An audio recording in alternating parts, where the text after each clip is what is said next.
Assalamualaikum warahmatullahi wabarakatuh. Halo Sobat Healthies, perkenalkan saya Widiani Kanida. Jumpa lagi di Info Podcast, informasi, promosi, dan edukasi kesehatan berkolaborasi dengan Ide Podcast Korpri Kota Depok.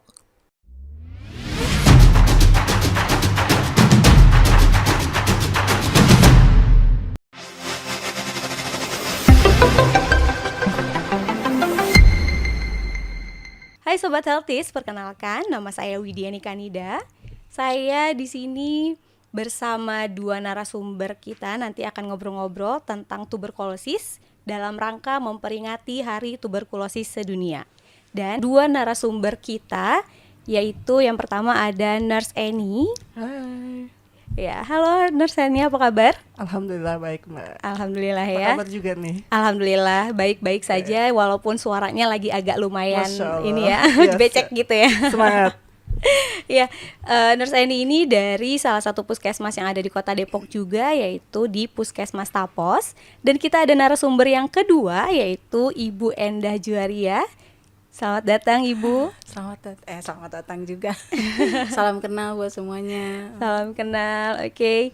Ibu Endah ini beliau dari komunitas Terjang Jawa Barat, begitu ya Bu ya, yang ditugaskan di Rumah Sakit Universitas Indonesia, begitu ya Bu ya. Dan beliau ini adalah pendamping ya Bu ya, pendamping dari pasien-pasien yang mengalami tuberkulosis RO. Apa itu tuberkulosis RO atau resisten obat? Yang atau biasa kita sebutnya TBRO gitu ya Bu ya. Dan TBRO ini tuh menyerang tubuh kita yang disebabkan oleh salah satu bakteri. Bakterinya dinamakan Mycobacterium tuberculosis yang sudah kebal obat akibat dari pengobatan yang tidak benar. Untuk itu saya sebelum kita dengerin lanjut lagi nih, aku pengen nanya dulu sama Ibu Eni. Ibu Eni, gimana sih cara kita awalnya mendiagnosa pasien TBRO? Ya, oke. Jadi Mbak Widya gini ya. Untuk hasil diagnosis sebetulnya sama dengan TB yang lain, seperti misalnya TB SO gitu ya, atau TB sensitif obat. Nah, untuk TB RO ini sputum yang dihasilkan atau pemeriksaan TCM yang dihasilkan itu menandakan bahwa pasien ini mempunyai hasil bahwa dia mempunyai bahwa TCM-nya ini terdeteksi bahwa penderita ini sebagai TB resisten obat, seperti itu. Nah, untuk cara pendeteksinya seperti apa? Yaitu dilakukan pemeriksaan dahak seperti TB-TB yang lain gitu, Mbak. Nah, kenapa didiagnosa seperti itu? Kemungkinan dokter saat melakukan anamnese bahwa pasien ini kemungkinan adalah TB resisten obat, diketahui dari riwayat-riwayat pengobatan sebelumnya gitu. Jadi melalui anamnese yang panjang sebetulnya, kenapa si pasien ini diduga sebagai TB RO, seperti itu Mbak Widya. Ya, baik. Iya, setelah tadi kan ada perjalanan panjangnya nih ya Bu ya. Nah, sebelum itu tuh penanganan pertamanya itu seperti apa sih Bu? Sebelum kita tahu bahwa dia harus TCM dan lain-lain, yang pertama kali harus dilakukan itu apa sebetulnya? Ya, jadi pertama kali yang dilakukan biasanya ini terduga datang dulu ya Mbak. Jadi cerita awal dulu nih ya, kita kenapa kemudian terdeteksi sebagai TBRO misalnya ya. Jadi kemungkinan keluhan pasien itu sama dengan TB-TB yang lain. Misalnya batuk lama lebih dari 3 minggu, demam-demam yang tidak jelas seperti itu ya. Kemudian mungkin ada keringat dingin di malam hari, kemudian batuk darah bisa jadi seperti TB-TB yang lain, berat badan turun, tidak nafsu makan dan lain seperti ini itu. Nah, diduga biasanya pasien itu menduga dia hanya TBC biasa. Nah, kemudian setelah dilakukan anamnese, ditelusuri riwayat pengobatan sebelumnya, adakah dia putus obat, adakah dia mengalami mangkir obat, adakah dia terpapar dengan pasien lain yang memang terdiagnosa TBRO, seperti itu ya Mbak. Nah, setelah dari riwayat itu kita ketahui, kemudian dokter mendiagnosa, oh ini TBRO misalnya, kemudian dilakukan pemeriksaan sputum. Nah, kenapa apa yang dilakukan setelah itu sebagai kita nakes, sebagai kita pemegang program TB di puskesmas dan dokter yang di puskesmas setelah menemukan suspek TBRO, kemudian kita melakukan pemeriksaan sputum yang dilakukan 2 kali spesimen, kita pengambilan 2 kali spesimen gitu ya. Satu spesimen di malam hari, kemudian satu spesimen lagi di pagi hari. Kemudian kita kirim ke laboratorium yang mempunyai alat TCM. Kebetulan di Tapos ini kita sudah mempunyai alatnya Mbak Widya. Jadi insya Allah kalau ada pasien terduga TBCRO, kita 2 hari akan selesai untuk pengambilan hasilnya gitu. Oh gitu. Oke. Iya. Kalau misalnya tadi sudah diketahui nih si pasien itu dia terkena TBCRO gitu Bu. Bagaimana cara kita mengontrolnya agar beliau tuh tetap terus berobat, melanjutkan pengobatannya, itu seperti apa? Nah, pengontrolannya seperti TB-TB lainnya ya. Jadi penanganannya juga seperti lain. Tapi untuk khusus ini TBRO ya ada kekhususan tertentunya karena dan penanganan serta treatmentnya ya. Untuk pengobatan tentu di tempat-tempat yang memang menangani TBRO, dan alhamdulillah di Depok ini sudah ada rumah sakit UI Mbak. Kalau di tahun-tahun sebelumnya kita masih merujuk ke rumah sakit di luar kota Depok, tapi untuk tahun ini alhamdulillah sudah dibuka di RSUI, jadi lebih dekat gitu ya. Nah, untuk pengontrolannya kita sebagai pemegang wilayah ketika ada warga kita yang terkena TBRO, nah, langkah pertama adalah tentunya kita lakukan investigasi kontaknya untuk mencegah penularannya ya, gitu ya. Jadi seluruh kontak erat, seluruh yang sekiranya merasa dekat, merasa pernah terpapar dengan beliau yang terpapar TBRO harus melakukan screening. Nah, untuk petugas kita lakukan koordinasi tentunya dengan lintas sektor, kader, dan sekarang ada Kapitu, Kampung Peduli TB, tentu kita harus bekerja sama, harus saling berkomunikasi untuk melakukan eliminasi TB gitu ya Mbak. Jadi ketika ada pasien TBRO yang terdeteksi dan terdiagnosa, tentunya kita harus turun ke lapangan, melakukan kunjungan rumah untuk melakukan kontak erat, itu pemeriksaan kontak erat, kemudian ketika kontak eratnya sudah, kemudian kontak yang sekitarnya, kira-kira mungkinan bisa 20 rumah atau lebih bisa. Ketika kita mampu melakukan lebih banyak, kita harus lebih banyak melakukan screening gitu ya, screening kontak erat gitu Mbak Widya. Oke, terima kasih Ibu. Tadi kan Ibu juga bilang nih kalau misalnya melakukan pendampingan dan lain sebagainya. Seperti yang tadi sudah saya perkenalkan juga, adalah Bu Enda adalah pasien support ya Bu ya, kita sebutnya, dari komunitas Terjang gitu. Untuk Ibu Enda sendiri tuh bisa nggak sih diceritain kok bisa jadi pasien support gitu? Kenapa dan gimana awalnya? Awalnya dulu saya kan sakit juga ya. Kemudian saya dulu berobat di RSPG Cisarua. Setelah sembuh, memang dari petugas sana tuh ada kayak ngajak gitu. Nanti bisa ikut pelatihan, kayak pelatihan jadi ada penyintasnya atau perkumpulannya kayak gitu Bu. Itu. Tapi memang karena waktu itu kan jarak juga ya, karena hanya waktu itu satu PMDT di situ, sementara saya juga di kabupaten, itu kan lumayan juga.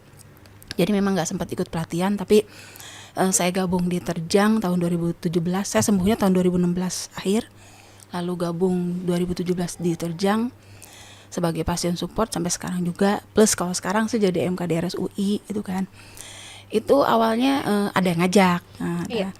Jadi memang ada teman saya yang sudah tuli akibat efek samping obat. Jadi dia minta yaudah Bu Enda aja kayak gitu. Nah, saya cari-cari tahu juga Terjang itu apa. Kemudian diperkenalkan dengan ketuanya. Terus ada teman-teman yang lain juga kayak gitu.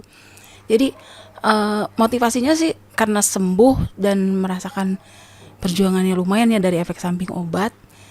Saya pengen sharing gitu. Saya pengen cerita. Saya bisa. Gimana nih teman-teman lain pun pasti bisa. Awalnya sih itu motivasinya kayak gitu. Ya, dan Bu, awalnya itu Ibu langsung kena TBRO atau SO dulu? Enggak, jadi dari gadis saya memang udah kena TB, SO. Mm-mm. Yang Karena apa itu tuh Bu awalnya? awalnya mungkin saya nggak tahu ya kalau itu mungkin karena pergaulan gitu kan ya, mungkin kita nggak tahu tertular sebelumnya juga, mungkin daya tahan tubuh saya juga nggak bagus. Saya memang sering sakit waktu itu, kebetulan emang daya tubuhnya juga nggak bagus. Nah itu udah 3 kali, yang ketiga itu kambuh. Saya pengobatan TBSO biasa Mbak, jadi minum yang rifampicin, tapi ternyata tidak ada perubahan, malah tambah parah, tambah ngedrop. Waktu itu juga saya kerja ya, pulang pergi Jakarta naik kereta kan, jadi memang lumayan berat sih ya gitu. Pas yang ketiga itu saya batuk darah hebat, padahal waktu itu saya di bulan ke-8 masih minum rifampicin, itu pengobatan di klinik biasa sih, saya tidak ke puskesmas. Ternyata pas dibawa ke RSPG di TCM itu udah resisten. Saya nggak tahu itu kok resisten itu apa sih gitu. Iya, kayak iya. gitu. Nah ternyata itu levelnya lebih tinggi ya Bu. Iya, betul. Jadi memang karena ketidaktahuan saya gitu kan, ternyata pengobatan saya juga memang nggak benar. Jadi misalnya gini, saya sakit harusnya berobat 6 bulan, nah saya tuh cuma 3 bulan karena dulu mungkin ngerasa cepet recovery ya, Iya, cepet iya. pulih. Ngerasa badannya Merasa udah nggak badannya apa-apa ya, Bu, enak, ya? iya. Itu ya saya menganggap sembuh, Sudah jadi saya sembuh, berhenti betul. sendiri. Iya. Di klinik tuh nggak datang lagi. Terus yang kedua begitu, sama juga paling 4 bulan karena bosan ngelihat obatnya banyak kan gitu.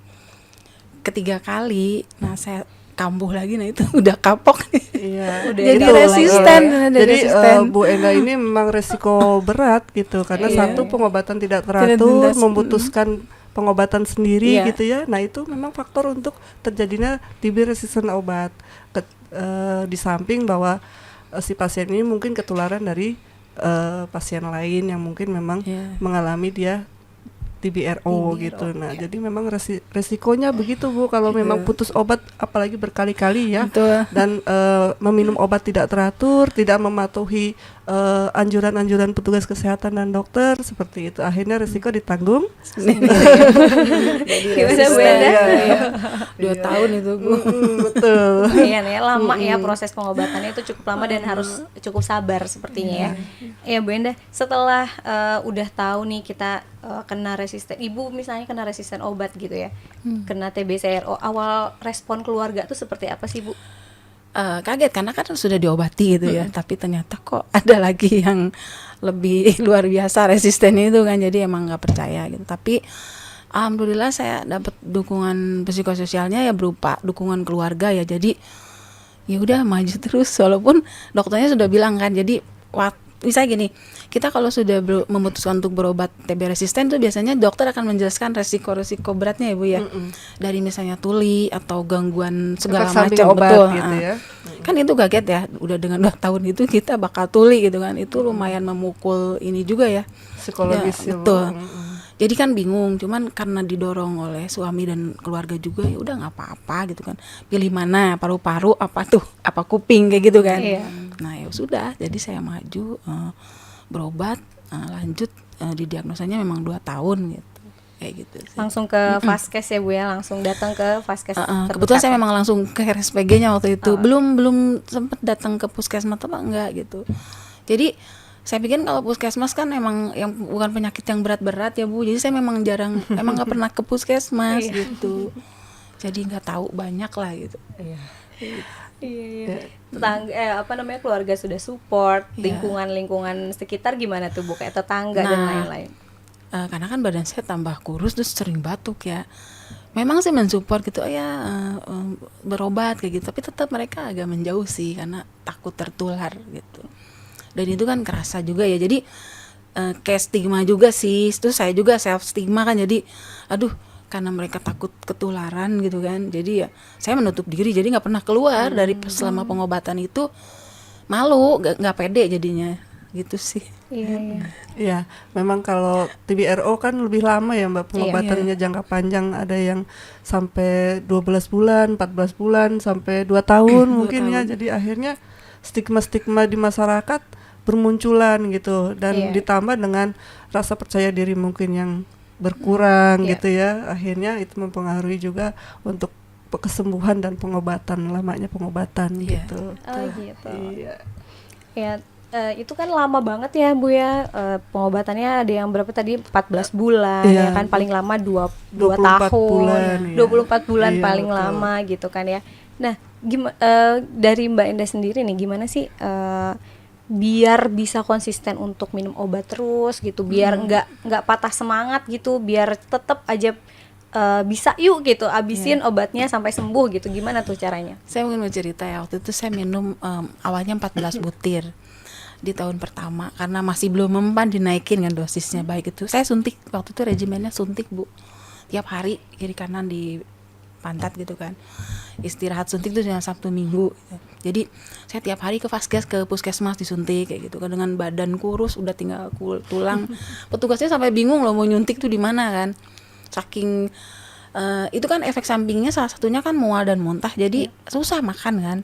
Jadi untuk nambah berat badan tuh emang susah banget Bu, benar itu. Nah setahun, nah di tahun kedua masih lanjut saya itunya, suntikannya gitu kan dinaikin, udah mulai negatif terus obatnya ditambah 16 butir. Nah caranya supaya bisa nelen itu emang harus tenang dulu, jadi kayak kita harus dibawa santai. Terus satu lagi, saya pasang alarm karena takut lupa ya. Dengan pengobatan sebanyak dan selama itu kadang udah rasa jenuh itu, nah rasa jenuh tuh Bu, Yang pasti harus niat Bu. iya rasa jenuh tuh udah Niat dulu udah apa ya, ngelihat obatnya kan udah enak duluan tuh. Iya, saking banyaknya ya Nah, Bu ya, itu males gitu ya. namanya untuk berhenti itu tiap hari ada loh, nggak mau makan gitu, tapi ya udah deh kepaksa gitu. Jadi saya tulis, sekarang dicatat sama di alarm, terus sama minta tolong juga keluarga untuk ingetin sih. Kalau enggak memang bawaannya ingin lupa Mbak minum obat itu, karena memang udah ilfeel ngelihatnya gitu. Saking Itu semua. ini ya, Betul. saking efeknya yang sakit Kalau dan ditanya lain-lain. yang minum obat TBRO ke pasiennya itu rata-rata gitu, pasti pengen berhenti. Ini kapan sih beresnya gitu. Kapan berhentinya, Iya. kapan selesainya gitu Karena ya. itu efek sampingnya sehari full. Jadi minum obatnya sih hanya 1 kali ya. 16 butir itu harus habis dalam 2 jam. Jadi setelah disuntik saya minum obat harus habis dalam 2 jam. Cuman kalau 2 jam itu kan terlalu lama, kadang kita udah buru-buru habis, karena dengan begitu saya akan beres kan efek samping obat, nanti sore itu udah agak-agak sadar gitu kan. Itu mabok obat emang. Sampai segitunya ya Bu ya. Jadi nahannya. jadi tiap hari menunggu untuk menghabiskan obat, gimana caranya itu aja sih. Iya, gimana tuh caranya Bu? Pakai ditambah dimasukin ke buah kan biasanya tuh kalau orang-orang yang nggak terlalu suka minum obat kan dimasukin ke pisang atau ke roti, itu kayak gimana salah tuh Bu? satunya pisang, tapi kan lama-lama bosan, saya ganti mungkin ngemut permen supaya si obatnya masuk aja dulu deh gitu. Sejam 2 jam, kalaupun sesudahnya muntah pun itu kan obatnya sudah tercerna gitu. Nah paling memang kesulitan teman-teman pasien TB resisten itu kalau udah minum obat, gimana caranya supaya nahan muntah, karena nggak bisa nggak muntah itu, muntahnya tidak terkontrol gitu. Jadi kita biasanya cari tips atau cari cara, entah itu pakai buah gitu kan atau agar kayak gitu supaya nggak mual termuntahkan. Itu memang tubuhnya susah nerima gitu kan, enaknya itu gitu. Itu sih paling. Dan Jadi kita itu sharing. iya. Itu Bu Eni, kalau kita tadi kan Mbak Ena juga udah cerita kalau misalnya bisa pakai buah-buahan dan lain-lain gitu. Ada nggak sih makanan yang nggak boleh untuk disatuin dengan obat RO itu, atau bebas aja gitu makanannya, boleh asal masuk gitu? Ya, untuk semua pasien TB sebetulnya nggak hanya RO aja sih Mbak, untuk SO juga dan untuk anak-anak ya. Jadi untuk semua yang sedang pengobatan. Jadi untuk menghindari muntah atau mengurangi efek mual tadi itu, minum obatnya 1 jam atau sebelum makan, 1 jam sebelum makan atau sesudah makan. Jadi 1 jam sebelum atau 1 jam sesudah makan. Jadi jangan pasien ini makan terus minum obat, atau minum obat dulu baru makan gitu ya. Jadi harus ada jeda 1 jam gitu. Nah, kita dicerna dulu makanannya atau dicerna dulu obatnya baru makan yang lainnya. Insya Allah nggak akan muntah gitu. Nah, satu lagi, jadi untuk niat ini, pikiran kita harus positive thinking. Saya bismillah minum obat, bismillah nggak akan muntah gitu. Insya Allah nanti setelah kita set diri kita, set pikiran kita, tidak akan muncul untuk muntah dan mualnya. Iya. Seperti itu sih saya sugesti ke pasien gitu. Iya, oke. Mbak Endah gimana tuh? Kan Mbak Endah sebagai pendamping pasien juga ya gitu. pasien support kalau kita biasa sebutnya itu, selama ini gimana sih caranya Mbak Ena untuk mensupport teman-teman yang memang mungkin pernah ada di posisi Mbak Enda dulu yang udah nggak mau lagi untuk berobat, sudah merasa lelah dengan semua merasa obat-obat. sembuh gitu. Betul, ada juga yang merasa sembuh padahal belum kayak gitu. Nah, tapi yang paling ini sih cara Mbak Enda untuk mensupport mereka yang udah patah semangat, yang tadi udah dapet stigma dari masyarakat umum bahwa dia bagaimana yang akhirnya dikucilkan. Nah, itu gimana sih Mbak? Pertama sih kalau kita ketemu pasien, kita ajak ngobrol dulu ya, dan kita bikin dia senyaman mungkin.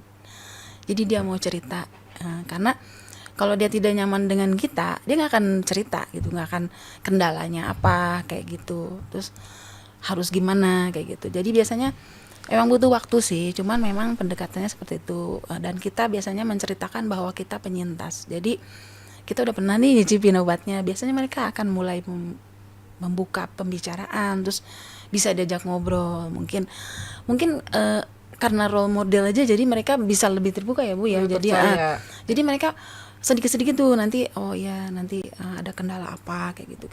Biasanya membuka pembicaranya dengan kita memperkenalkan bahwa kita penyintas, kita tuh pernah juga sakit yang sama kayak gitu. Itu lebih mudah sih untuk kami pasien support kayak gitu. Kemudian dibuat senyaman mungkin gitu kan, dengerin aja. Jadi sebenarnya mereka kan butuh pendengar gitu. Jadi didengerin keluhannya apa gitu. Karena biasanya beberapa pasien yang emang tidak didukung keluarga, itu mereka jadi ngebatin ya, beban kayak gitu. Nah, dengan adanya teman-teman pasien support, mereka bisa bercerita dan mereka bisa lebih bersemangat jadinya. Gitu sih. Ada berapa banyak sih Mbak di Terjang ini, terutama di Kota Depok itu ada berapa orang untuk pasien support? Kalau pasien support sebenarnya ada 3. Satu non komunitas, emang beliau kader dan memang berdedikasi ya, teman kami Bu Sunengsi. Sisanya kami memang dibantu teman-teman kader. Alhamdulillah itu dibantu sama teman-teman kader juga. Terus kalau untuk anggota Terjang yang dari Depok aslinya sendiri hanya Pak Eko. Kebetulan hari ini juga lagi sakit beliau. Semoga kesembuh ya untuk Pak Eko. Lagi nggak tugas dulu ke UI, dia istirahat dulu katanya gitu. Jadi baru 1 sih sebenarnya. Dan emang saya berharap ada bibit-bibit baru yang memang penyintas yang mau membantu jadi pasien support gitu sih. Baru ada belum ada yang sembuh sih memang. Kalau yang regimen panjang ya, kalau yang pendek kemarin sudah ada yang 2, tapi 1 warga Tangerang, 1 lagi memang masih fokus di kuliah, jadi memang belum mau katanya gitu. Iya gitu sih.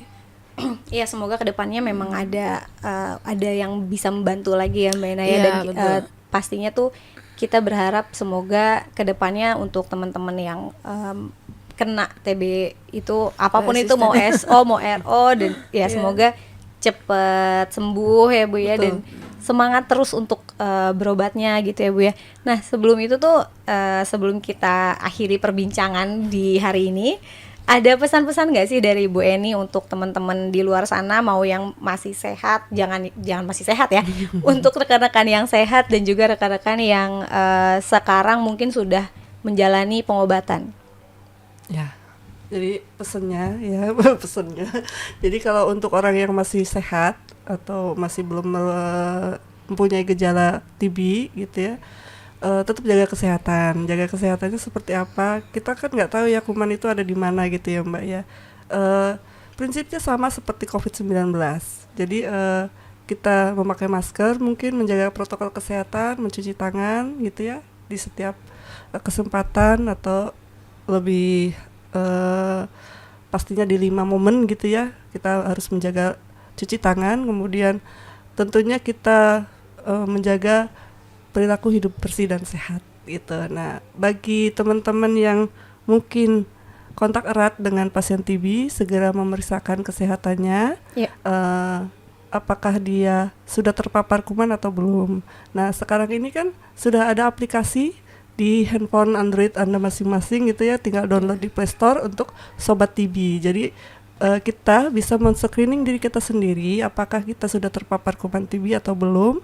Download Sobat TB, nanti ada beberapa pertanyaan yang perlu diisi, kemudian muncul apakah Anda perlu memeriksakan untuk lanjutan ke puskesmas atau tidak gitu. Iya. Nah gitu. Nah, jadi download aja segera. Download segera aplikasinya, namanya aplikasi Sobat TB ya, teman-teman. Nah, tadi aku jadi pengen nanya lagi nih, soalnya kan Ibu tadi bilang harus langsung berobat gitu ya setelah udah tahu ada gejala atau enggak. Nah, itu berobatnya kemana sih Bu? Apa memang hanya ke puskesmas saja atau harus ke klinik-klinik tertentu? Sebetulnya di klinik-klinik yang sudah menyediakan layanan sudah melayakan DOTS gitu ya. Jadi bukan hanya di puskesmas, sekarang klinik-klinik swasta, dokter-dokter praktik juga sudah ada yang membuka layanan klinik DOTS. Silakan menggunakan fasilitas tersebut gitu ya. Jadi tidak harus ke puskesmas, Mbak. Kemungkinan tapi untuk pemeriksaan dahaknya hanya bisa di puskesmas karena mempunyai alatnya gitu. Iya. Oke. Kalau gitu dari Mbak Endah nih, ada pesan-pesan nggak untuk teman-teman di sana yang mungkin lagi menjalani hari-hari sulitnya gitu? Ya, untuk kepada teman-teman yang sedang berobat, tetap semangat. TB itu bisa disembuhkan, ada obatnya gitu. Untuk masyarakat di luar, jangan sepelekan batuk lebih dari 2 minggu, sebaiknya segera periksakan ke puskesmas atau layanan terdekat. Dan jika mengalami gejala-gejala TBC seperti meriang berkepanjangan, berkeringat malam tanpa aktivitas yang berat, kemudian berat badan turun atau batuk, bahkan hingga batuk darah, itu segera, jangan ditunda-tunda. Obat TBC itu gratis, jadi bisa sembuh gitu. Kemudian tetap semangat, itu aja. Tetap semangat. Ya. semangat. Satu lagi Mbak, ada tuh? juga website berbasis website, jadi bisa juga selain dengan Sobat Ibu Bu, bisa diklik juga lapor TB ya, lapor TB. Lapor TB. Iya. Oke, Itu website. program dari STPI juga itu. Oh iya, Masya Allah Iya. ya. Oke. Namanya apa tadi Bu? Lapor TB. Oke, teman-teman bisa langsung cari aja di websitenya, Iya. di Lapor TB, atau boleh langsung download aja Sobat TB tadi ya. Iya, itu Sobat Healthies sorry. Iya, itulah Sobat Healthies perbincangan kita hari ini bersama Ibu Eni dan Ibu Endah. Semoga apa yang sudah kita perbincangkan hari ini bermanfaat untuk Sobat Healthies semuanya. Jangan sungkan-sungkan untuk berkonsultasi atau untuk sekedar tanya-tanya atau apapun itu, atau boleh komentar aja di bawah sini ya. Tos TB, Temukan, obati sampai sembuh tuberkulosis. Iya. Info Podcast, sehat bersama pasti bisa. bisa. Ya teman-teman, terima kasih. Itu aja dari kita. Terima kasih udah nonton kita dari awal sampai akhir. Jangan lupa di subscribe, komen, dan like. Terima kasih. Wassalamualaikum warahmatullahi wabarakatuh.